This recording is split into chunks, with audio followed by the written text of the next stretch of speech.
Primetime News on TV1. Bringing you the news this evening, I am Steven Machado. And I am Harshini Patradana. First up is a look at your headlines for tonight. Sri Lanka and the Maldives exchange 7 MOUs. Shared commitment to regional security and stability reaffirmed, says President.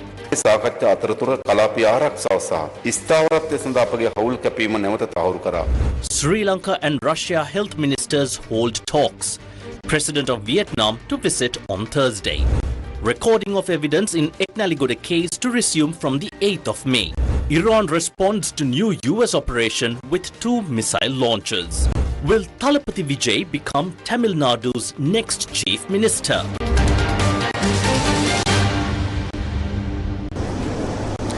On to your top story tonight. The President of the Maldives and the Health Minister of Russia are currently on official visits to Sri Lanka. Meanwhile, the President of Vietnam is scheduled to arrive in the country on Thursday.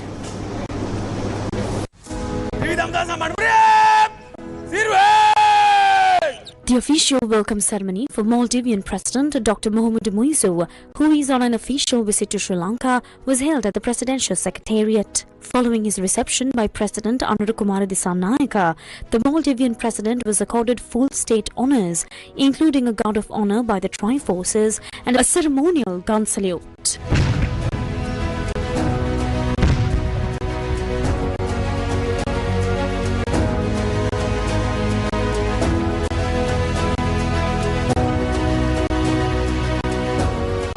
Subsequently, bilateral discussions commenced with the participation of the Maldivian President, Foreign Minister Irtisham Adam, Minister of Economic Development, Transport and Trade Mohammed Saeed, and other members of the Maldivian delegation. President Anurukumara Dissanayaka was joined by Minister of Foreign Affairs, Foreign Employment and Tourism Vijitha Herath, Minister of Science and Technology Professor Krishantha Abesena, Deputy Minister of Finance Anil Jayantha Fernando, among others, for the discussions. Following the talks, 7 memoranda of understanding signed between Sri Lanka and the Maldives, covering several sectors, were exchanged in the presence of the presidents of both countries.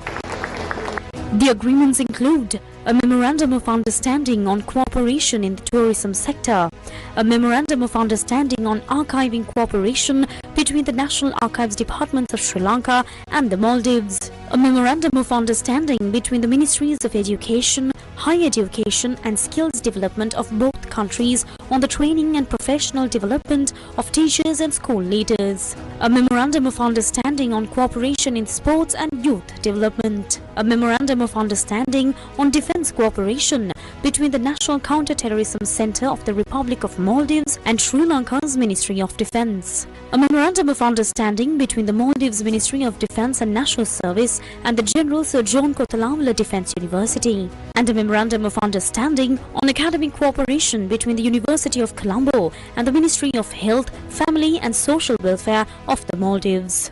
Our focus now is clear: delivery and implementation, ensuring that these agreements translate into tangible benefits for our people.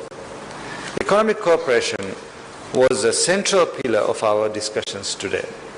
I expressed appreciation for the significant contribution of Sri Lankans to the development of the Maldives, and equally the valued presence of the Maldivian community here in Sri Lanka. Looking ahead, we are committed to expanding trade and investment flows, creating a more enabling and investor-friendly environment, unlocking new business opportunities. We are also exploring concrete initiatives, including the potential establishment of a Bank of Maldives presence here in Sri Lanka, introducing premium Maldives fisheries products to the Sri Lankan market. At the same time, I underscored the importance of addressing the trade imbalance, ensuring that our economic relationship becomes more balanced, equitable and mutually beneficial. As education and youth empowerment remains at the heart of our national priorities, we agreed to strengthen collaboration in higher education and vocational training, skills development for future industries, and institutional partnerships and knowledge exchange. During the event, President Anurukumara Dissanayake invited Maldivian businesses to explore investment opportunities in Sri Lanka across several sectors, including information technology and artificial intelligence. Sri Lanka recognizes the Maldives as an important economic partner in the region, and we are keen to further expand this partnership. I invited Maldivian businesses to explore investment opportunities in Sri Lanka, particularly in information technology and artificial intelligence, fisheries and agro-processing, tourism and leisure, real estate and urban infrastructure. During our discussions this morning, we reaffirmed our shared commitment to regional security and stability. Sri Lanka and the Maldives are two states located at key crossroads in the Indian Ocean, and both our countries often face common challenges. Collective action is essential to ensure that our nations and maritime boundaries are not exposed to various transnational crimes and threats. On this special occasion, I wish to announce that Sri Lanka has allocated land in Colombo for the Maldives High Commission, and in return the Maldives has allocated land in Male for the Sri Lanka High Commission. Both governments are currently working towards finalizing the relevant agreements. We believe this visit will further strengthen our relations in the years ahead. I would also like to reiterate that the doors of your second home remain open for every constructive endeavour.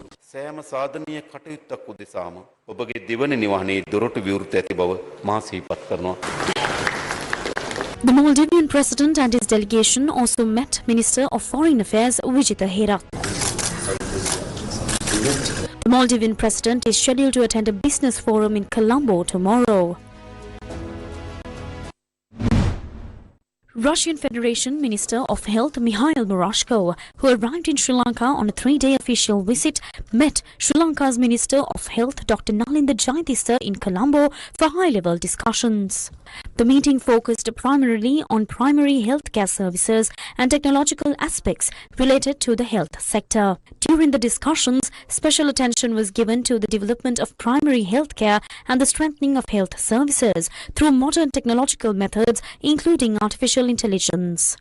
Minister Murashko stated that Russia is prepared to extend maximum support towards the advancement of Sri Lanka's healthcare system. He explained that Russia follows well-planned methodologies to provide quality healthcare services to its population, and that modern medical equipment is produced using advanced technology to support this approach. The Russian health minister also elaborated on a modern technological system developed using AI, capable of identifying and diagnosing 42 different diseases. The system is designed to support diagnostic services through advanced technological tools. As part of the visit, the Russian delegation also toured the Colombo National Hospital and later visited the Faculty of Medicine of the University of Colombo.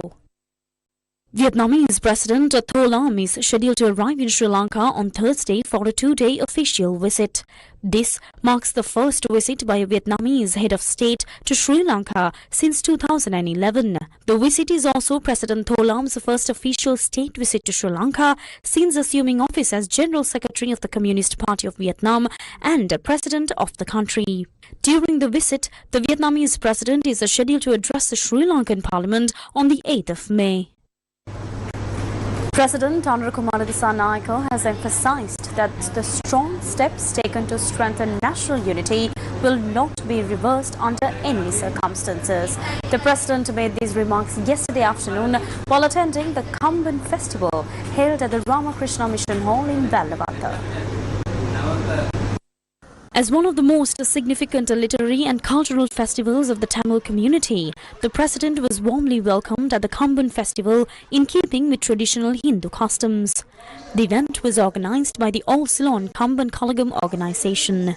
The All Ceylon Kamban Kalagam organization was established in Jaffna in 1980, named after the great Indian Tamil poet Kamban, with the objective of guiding the younger generation along a righteous path rooted in culture and patriotism.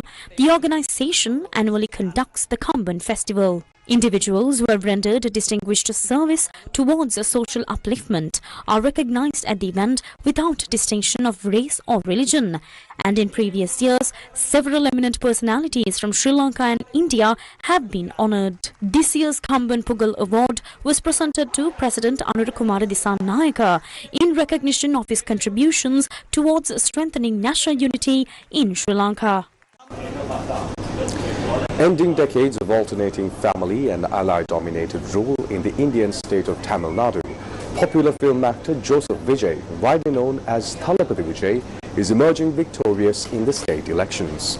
Election results from the Indian states of Tamil Nadu, Kerala, West Bengal, Assam and the Union Territory of Puducherry are currently being released, offering multiple indicators of a possible new political trajectory in India. This is an analysis of the ongoing state election results. Tamil Nadu saw the most dramatic transformation in 2026. Actor-turned-politician Joseph Vijay's Tamilage Vetri Kalagam emerged as a dominant new force, effectively breaking decades of bipolar dominance by the DMK and ADMK. TVK surged to over 100 seats, decisively reshaping this political map. The election recorded a historic turnout of over 85%, indicating high engagement, especially among youth and first-time voters. Tamil Nadu politics has entered a phase with personality-driven and issue-based mobilization, replacing legacy party loyalty. Now moving on to West Bengal, they witnessed one of the largest political realignments in recent Indian history. The BJP alliance secured more than 200 seats. It's a battle between the Trinamool Congress helmed by Chief Minister Mamata Banerjee and the Bharatiya Janata Party. The BJP has crossed the half mark and is leading. Mamata Banerjee's party, on the other hand, is leading in over 85 seats. The election holds importance for two reasons. First, Bengal has long avoided the BJP. And second, Mamata Banerjee has waged a war against the Election Commission over the voter roll clean-up exercise special intensive revision that removed 8.9 million voters, which is roughly 11.6% of the state's electorate. The figure is slightly more than the winning margin at the Trinamool Congress in 2021.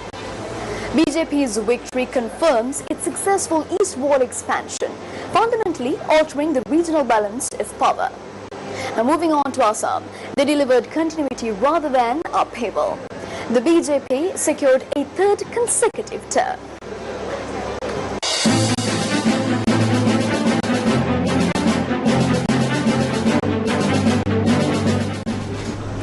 Moving your attention to the Middle East, the Iranian Navy has said it fired warning shots near US Navy destroyers operating near the Strait of Hormuz, a claim that has been denied by the United States. A short while ago, US Central Command announced that two US-flagged vessels had transited the Strait of Hormuz as part of the mission.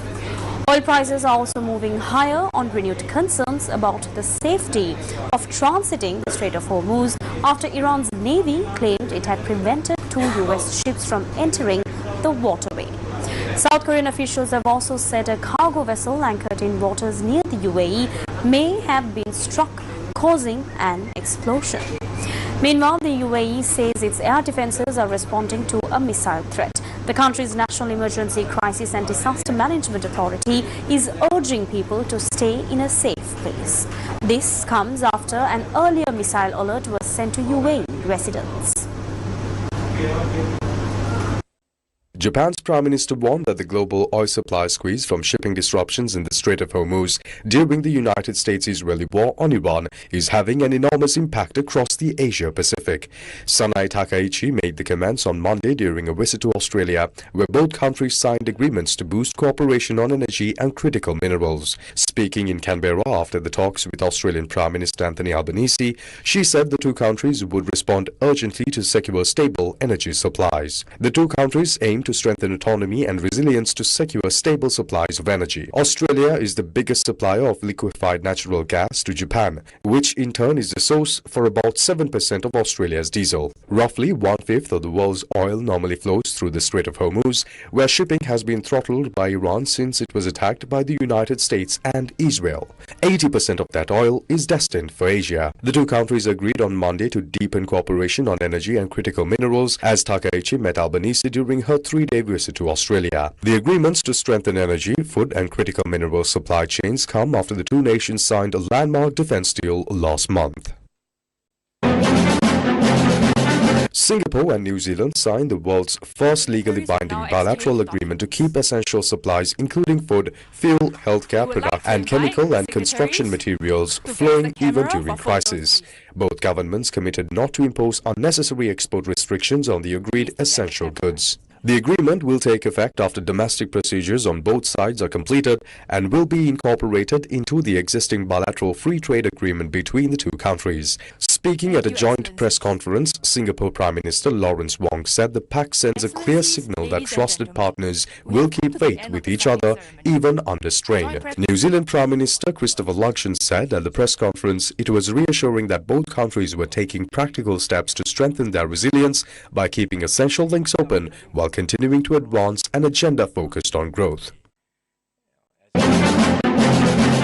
Iran's military has warned the United States Navy to stay out of the Strait of Hormuz after President Trump said the U.S. will help free up ships stuck in the strategic waterway. According to the head of the Forces Unified Command, the Iranian military said U.S. forces will be attacked if they enter the strait and told commercial vessels and oil tankers to refrain from moving unless they are coordinating with Iran. On Sunday, Trump said he was launching the campaign dubbed Project Freedom at the request of countries whose vessels are stranded in the strait, whom he referred to as neutral and innocent bystanders. U.S. Central Command said it would support the effort with 15,000 military personnel, more than 100 land and sea-based aircraft, along with warships and drones. U.S. media outlets, the Wall Street Journal, CNN and Axios have emphasized Trump's chosen word of guide rather than escort to describe how his new naval mission will work in the Strait of Hormuz. The WSG reported that officials said the mechanism doesn't currently involve U.S. Navy warships escorting vessels through the strait, while CNN quoted a U.S. official as saying that the initiative is not an escort mission. It also said the U.S. military will be guiding stranded ships. Axios quoted a U.S. official saying that U.S. Navy ships will be in the vicinity to prevent Iranian attacks on commercial vessels. The WSG also reported that European diplomats and shipowners have expressed doubts about the effectiveness of a mechanism, with one shipowner saying being guided by a Western ship would likely attract Iran fire. Pakistan's foreign ministry says the U.S. has sent 22 crew members held on board an Iranian container vessel to Pakistan and will hand them over to Iranian authorities, calling the move a confidence-building measure. The MV Tosca was captured in the Gulf of Oman last month in an attack that Tehran called an act of piracy. The United Kingdom Maritime Trade Operations, or UKMTO, says the maritime security threat level in the Strait of Hormuz remains critical due to the ongoing military operations. The agency advised mariners to coordinate with Omani authorities via VHF Channel 16 and consider routing via Oman territorial waters, south of the traffic separation scheme, where the US has established an enhanced security area.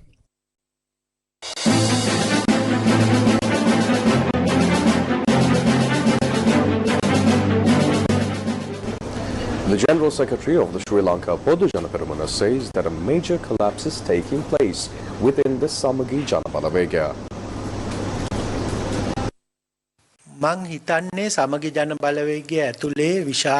I believe that a major internal collapse is unfolding within the Samagi Janabalawega.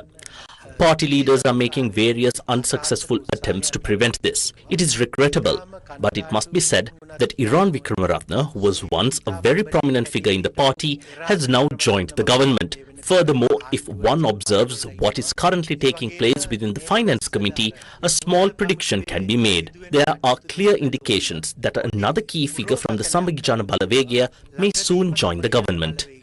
තවත් ප්‍රබලයෙක් ආණ්ඩුවට එකතු වීමේ පෙරනිමිති පහළ කරමින් සිටිනවා. The Samagi Janabalawega's May Day rally has now generated a controversial situation within the political sphere. The controversy comes from the fact that senior party members were not given speaking slots at the rally, as well as party supporters leaving the venue midway through the speech delivered by party leader and leader of the opposition Sajid Premadasa.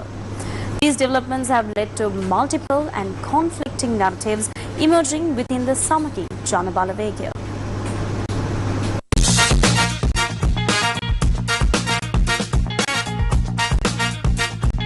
Conflicting narratives.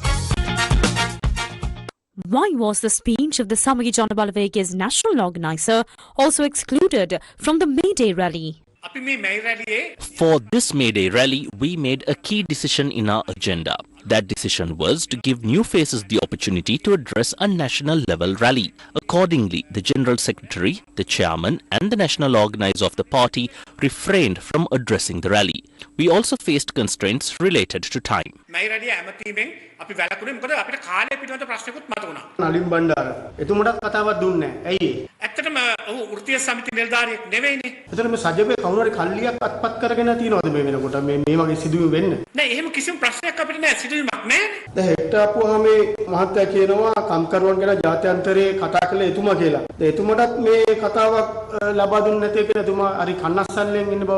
අපිට බැයි දිනේ පැය දෙකකටනේ අපි සීමා කළේ. ඒක කවුරුත් එහෙම කතා කරන්න ඕන කියලා එහෙම විශේෂ ඉල්ලීම් කරලා තිබුණේ නැහැ.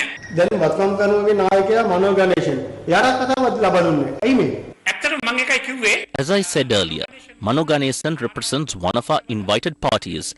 This was organized as a Samagi Jana Balavagiya May Day rally with a specific agenda, and everything was carried out in line with that agenda. ඒ න්‍යාය පත්‍රයට අනුව තමයි අපි සංවිධානය කළේ. Conflicting narratives. This is the explanation provided by Prasad Siriwardana. At the time, it was close to 6 p.m. When a speech is nearing its end, it is clear to anyone that things are wrapping up. As the final address continued, people naturally began to stand and leave to find their buses. There is no issue here. Speakers were installed along the roads and audio systems and digital screens were in place, so people could still follow the proceedings. Digital screen තිබුණා ඒවා පේනවා.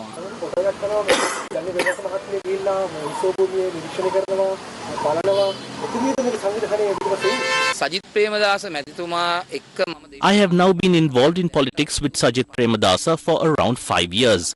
This question is often asked. Other than Sajith Premadasa himself, no member of his family has ever spoken to me or been involved in any party activity. I do not believe the public requires such a message. Therefore, Jalani Premadasa or anyone else from the family does not contribute to party work. Even in my own case, my wife may occasionally accompany me for logistical reasons, but she is not involved in political activity. යම් දේශපාලන වැඩවලට සම්බන්ධ නොවුනට බැහැලා වාහනින් එහා මෙහාට යන අවස්ථා තියෙනවා. Conflicting narratives. Two other Samagi Jana Balavagiya members presented a different version of events yesterday. Do you know which is the country's main political force? People came to our rally from Jaffna, Anuradhapura, Polonnaruwa and even Munaragala. Some arrived as early as 2 o'clock in the morning. Organizers urged people to return to their buses as early as possible. He delivered the final speech. By the time the final address was delivered, it was already quite late in the evening.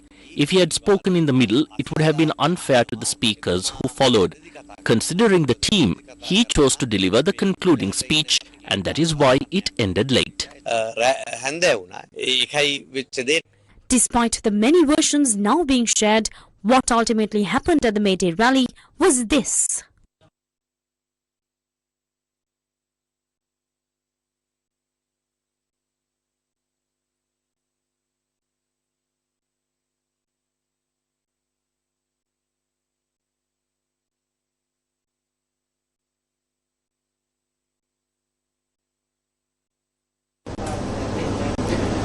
This is the response given by Sri Lanka Podujana Peramara National Organizer Nama Rajapaksa regarding reports that the Bribery Commission is preparing to question former President Mahinda Rajapaksa in connection with the Airbus transaction.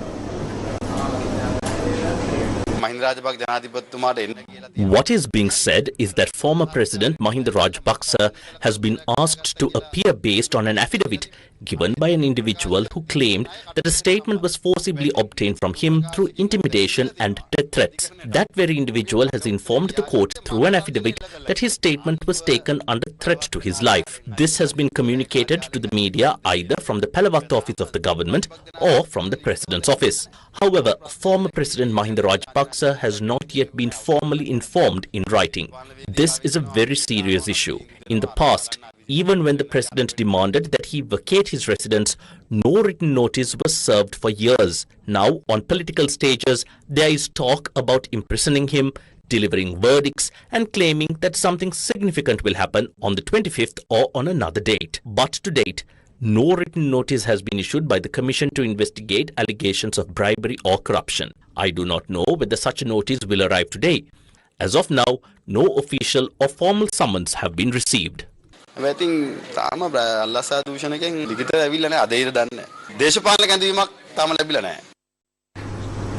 The trial before the Special Permanent High Court trial at Bar in connection with the abduction and enforced disappearance of journalist Ekneligoda resumed today. The Attorney General has filed indictments against 9 former officers of the Military Intelligence Corps, including Shammi Kumararatna, the former commanding officer of the Giritale Army camp. The recording of evidence in the case is scheduled to resume on the 8th of May. The case is being heard before a permanent 3-judge bench comprising of presiding Judge Nayana Seneviratna and Judges Nalin Hewawasam and Lakmali Hewawasam. The Special High Court trial at Bar is functioning at the newly established court complex situated on Vijayarama Mawatha, Colombo. The Attorney General has instituted proceedings based on multiple charges, including allegations that on or around the 25th of January 2010 in the areas of Giritale, Habrana and Kottava, the accused, along with others yet to be identified, abducted journalist Ekneligoda with the intention of secretly detaining him. A new 3-judge bench has once again been appointed to hear Pragit's case. It is a new bench, and the court has also been relocated to a new venue. Today was the first day of proceedings here, and the court has fixed 8th of May for the continuation of the trial. I hope and pray that this case will be concluded under the new bench.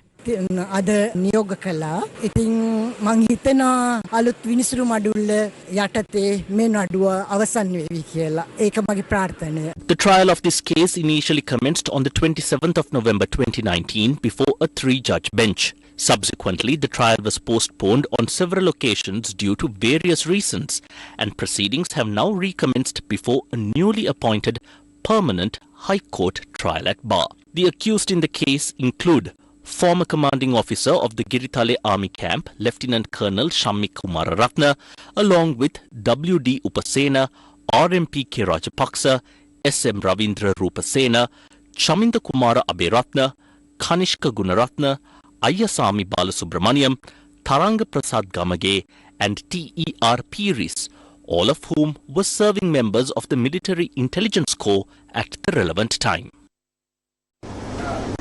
The Supreme Court today rejected a request made by Rauf Hakim and Nizam Karyapur to notify Parliament that they should be recognized as members of Parliament representing the Sri Lanka Muslim Congress and not the Samagi Janabalavegya. The court dismissed the petition filed by the 2 parliamentarians without granting leave to proceed.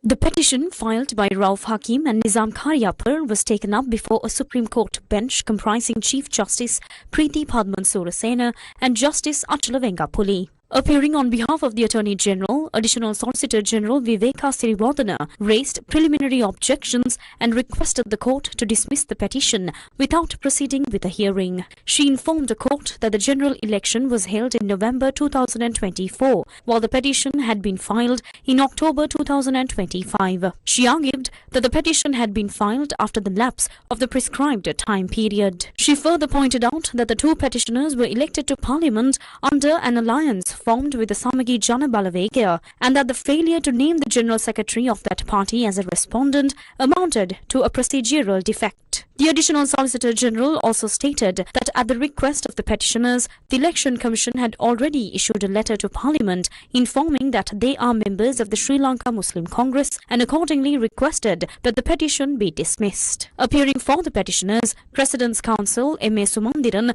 informed the court that at the last general election, the Sri Sri Lanka Muslim Congress, the party of his clients, contested the election in alliance with the Samagi Jana Balawegaya. He stated that the Election Commission had informed Parliament that his clients were members of the Samagi Jana Balawegaya. He said that it was therefore necessary to file this action seeking an order directing the Election Commission to notify Parliament that his clients are members of the Sri Lanka Muslim Congress. However, President's Counsel Sumandiran also requested the court to permit the withdrawal of the petition, noting that the Election Commission had already issued a letter stating that the petitioners are members of the Sri Lanka Muslim Congress. During proceedings, Chief Justice Preeti Padman Surasena questioned how the petitioners could represent a separate party in Parliament when voters had cast their votes for an alliance. In response, President's Counsel M.A. Sumandiran said that although voters voted for an alliance, the preferential vote system allows them to select individual candidates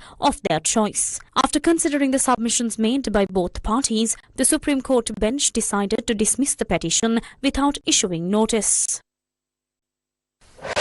Newsfirst with the people. The Sri Lanka College of Pulmonologists convened a high-level academic program today to commemorate World Asthma Day.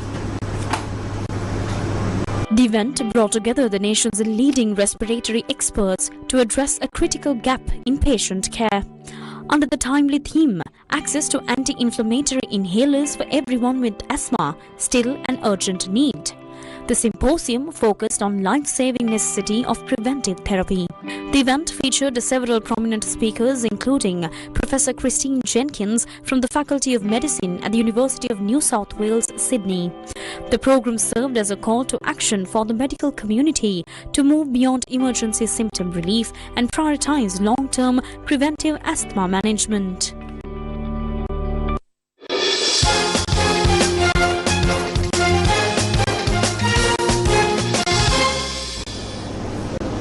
Sri Lanka's Cricket Transformation Committee is scheduled to meet for the first time next week.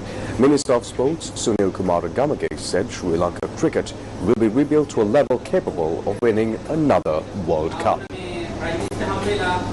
Today, the Sports Minister handed over letters of appointment to 4 additional members appointed to the Sri Lanka Cricket Transformation Committee.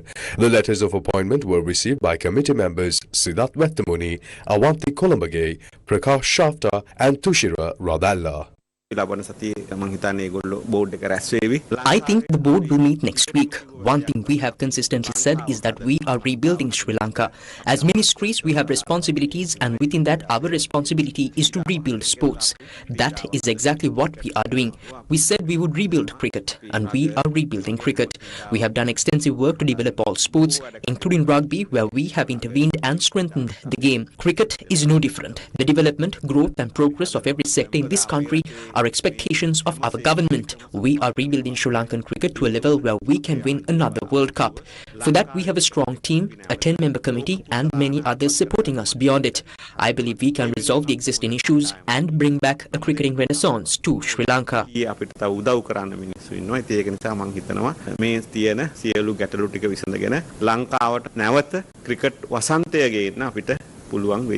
The minister also explained the purpose behind appointing a cricket transformation committee. We deliberately named this a cricket transformation committee because its role goes far beyond conducting the next election. There is a great deal of work ahead to rebuild the cricket system that has declined. Our policy in developing the country is that citizens must take the lead without regard to religion, ethnicity or political affiliation. We set all of that aside and select people who are committed to building and developing the nation. We do not consider their religion, party affiliation, ethnicity or past positions. That is why this team was selected. The chairman Iran is a capable administrator, a skilled manager and a former cricketer. We have confidence in his ability to lead this team. We do not attach much importance to what the opposition says regarding this matter.